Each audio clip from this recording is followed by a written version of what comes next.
jamaah.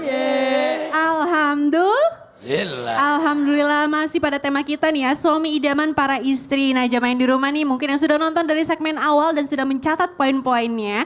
Mungkin mau nyamain nih ya sama rekapan aku. Jadi suami idaman itu yang pertama adalah suami yang lembut dan hadir secara emosional. Kemudian suami idaman adalah suami yang menjaga sholat dan ibadahnya. Kemudian yang ketiga suami idaman adalah suami yang mau mendengar dan menghargai perasaan istri. Kemudian yang keempat suami idaman adalah suami yang mau mencari nafkah halal dan bertanggung jawab. Kemudian yang kelima nih, suami idaman adalah suami yang menjaga diri dan setia. Yang keenam juga nih, suami idaman adalah yang menghargai dan mengapresiasi istri. Kemudian poin yang ketujuh, suami idaman adalah suami yang rendah hati dan mau memperbaiki diri. Kemudian kedelapan, suami idaman adalah suami yang mau melindungi dan membela istri dengan adil. Kemudian yang kesembilan adalah suami yang mau belajar dan berubah ke arah yang lebih baik. Dan yang terakhir, suami yang idaman adalah suami yang mau mengutamakan akhlak daripada ego. Jadi sudah ada 10 poin ya suami idaman para istri. Boleh tepuk tangan jamaah. Masya Allah. Ini satu lagi nih kayaknya aku mau tanya sama Ustaz Syam. Masih ada poin nih satu lagi suami semangat idaman. gak sih? Masih dong. Masih pada nyatet gak sih yang di rumah? Kayaknya masih nyatet ini sampai ya. selesai. Sampai selesai ya. Jadi suami selanjutnya nih ya yang mau membahagiakan istri. Terus juga karena kan istri itu ibaratnya apa ya? Amanah kan ya, jadi harus dibahagiakan, terus juga ibadahnya harus diperhatikan gitu. Jadi harus dianggap bukan sebagai beban hidup gitu. Karena kan kadang ada suami yang menganggap istrinya itu beban gitu ya. Saya kerja mati-matian capek-capean, istri saya cuma bisa ngabisin kayak begitu, ada yang ngomong begitu. Nah kalau suami yang tidak berpikir seperti itu, apakah suami itu adalah suami yang idaman? Yang sesungguhnya silahkan tausiahnya Ustaz. Terima kasih Betari, Tabe Guru Ustadz Maulana, Ustadz Afif, para alim ulama, para jamaah yang dimuliakan Allah Subhanahu wa taala. Tibalah kita pada poin suami idaman para istri yang ke-11, yakni suami yang menjadikan rumah tangga sebagai ladang pahala. Bagaimana caranya jadi ladang pahala? Semua tergantung niatnya. Ibu hadir di sini bisa jadi ladang pahala kalau benar niatnya. Kami tausiah bisa jadi pahala kalau benar niatnya. Ngaji pun kalau salah niatnya tidak ada pahalanya. Wah, ngaji bagus-bagusin. Bismillahirrahmanirrahim. Bisa tidak ada pahalanya kalau riya, sum'ah, pengen didengar. Salat dibagus-bagusin. Allahu Akbar. Kalau dia riya pengen dilihat manusia, jadi tidak ada pahalanya. Berarti innamal a'malu bin niat. Segala amal perbuatan itu tergantung niatnya. Jadi suami idaman memperbaiki niatnya dalam rumah tangga. Niatnya apa sih menikahi seorang perempuan, anak gadisnya orang kau bawa pulang ke rumahmu? Niatnya saya ingin menyempurnakan setengah dari agama saya, setengah daripada keimanan saya, setengahnya lagi dengan ketakwaan. Subhanallah, niatnya yang pertama sudah ibadah. Niatnya apa sih berbicara dengan istri? Niatnya mengikuti sunnahnya Nabi SAW yang senang berbincang-bincang dengan istrinya. Niatnya apa sih memuji makanan istri? Yang mengikuti sunnahnya Nabi SAW yang seumur hidup tidak pernah mencela makanan sekalipun.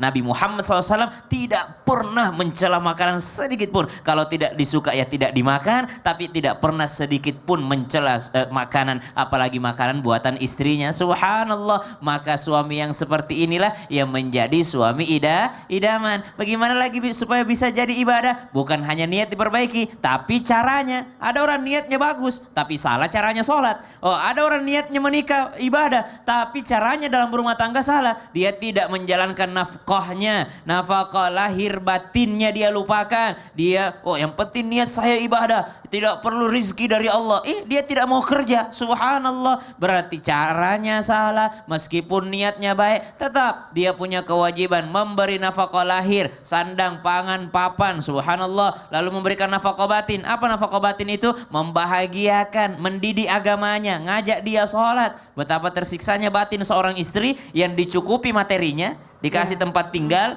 dikasih apa namanya semuanya fasilitas tapi tidak pernah melihat suaminya sholat, sakit hatinya itu. Sakit, betul. Subhanallah. Masya Allah, dia mikirin juga nanti anak-anakku gimana gitu. Lahir batin. Iya, Masya Allah. Siap. Terima kasih. Sama-sama Betari. Tepuk tangan dong jamaah. Masya Allah. Nah sekarang kita mau masuk nih segmen yang ditunggu-tunggu nih. Segmen para jamaah yang studio nih mau curhat-curhat katanya ya. Yuk kita masuk ke segmen curhat dong Ustadz. Iya, kami curhat. Siapa yang mau curhat tunjuk tangannya. Kalau gitu ibu yang ini aja deh. Ayo silakan Bu. Kita ke tengah Bu. Boleh untuk Ustadz Afif dan Ustadz Maulana nih. Kita dengarkan curhat ibu ini. Silakan Ibu. Assalamualaikum warahmatullahi wabarakatuh. Waalaikumsalam warahmatullahi wabarakatuh. Nama saya Ibu Ratini dari Blok Kerkobot, Jaya Mulia, Kroya Indramayu.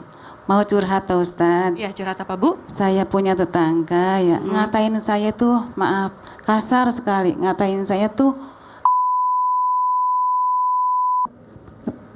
Nah saya mau nanya gimana nanggapin tetangga yang seperti itu Pak Ustadz. Beneran ngomong begitu Bu? Bener. Tiap hari gitu kalau ibu lewat? Enggak. Itu ada masalah apa ya? Apa boleh diucapin? Ya nggak apa Bu, iya Bu. Itu masalah calon pilihanku. Tuh, saya nggak ikut dia. Tuh, saya dikatain gitu. Oh begitu. Ya, tuh. Assalamualaikum warahmatullahi wabarakatuh. Waalaikumsalam warahmatullahi wabarakatuh. Gimana Bu? Kalau sudah main tanah cuci tangan ya. Ini masih ada tanah-tanah yang nempel. Bukan Bu, itu kutek Ustaz. Boleh silakan dari Ustadz Afif terlebih dahulu. Safif. Baik, ketika seseorang mencaci kita, sesungguhnya kita tidak hendak untuk membalasnya. Justru itu adalah amal ibadah buat kita. Kita kan kalau beribadah pengennya dapat pahala ya Bu. Nah saat orang mencaci dan kita tidak balikan caciannya, itu transfer pahala buat kita. Nah kalau memang caciannya itu barangkali ada salah di diri kita, introspeksi.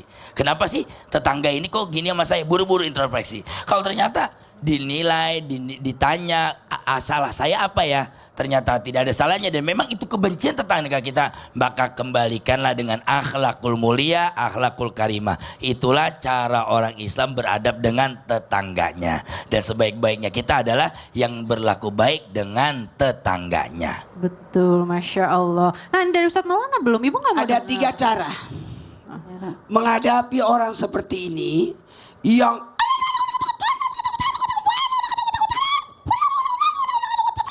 pertama adalah balaslah dia lebih dari itu. Oh lebih Itu nggak boleh. Oh nggak boleh itu, nggak boleh. Namanya diem zolim. aja. Jangan. Bagus diem.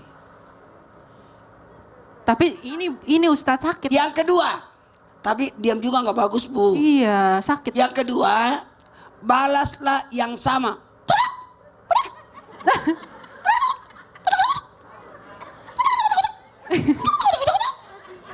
Enggak, saya diem aja. Yang ketiga, balaslah dia lebih baik. Oh Masya Allah. Bawain makanan, Iya. traktir dia, kasih hadiah. Karena tidak mungkin kita bisa menyenangkan semua orang. Betul, Betul tidak? betul. Maka yang terbaik, betul Ibu diam. Tapi ada anjuran Nabi. Apa tuh, Bantulah orang yang jahat sama kita. Dengan cara jangan kasih celah untuk Berbuat jahat. Masya Allah, tabarakallah. Begitu ya Bu ya. Betul tadi kita Ustaz Afif tadi, Ibu dapat pahala banyak. Amin. Insya Allah derajat Ibu diangkat Balas ya. ya, Bu. Dan dibalas. Sama dia. Ya. Masya Makasih, Pak Allah. Ustadz. Iya sama-sama Ibu. Dan Alhamdulillah ya tidak terasa selesai juga perjumpaan kita pagi hari ini. Terima kasih banyak jemaah sudah menonton Islam itu Indah sampai selesai. Jangan lupa ya besok subuh kita akan ketemu lagi loh ya. Dan terima kasih juga untuk guru-guru untuk ilmunya yang luar biasa. Terima kasih juga jemaah dari Indramayu, boleh tepuk tangannya. Nah jamaah akhir kata nih saya tutup ya. Terima kasih saya pamit. Wassalamualaikum warahmatullahi wabarakatuh. Waalaikumsalam warahmatullahi wabarakatuh.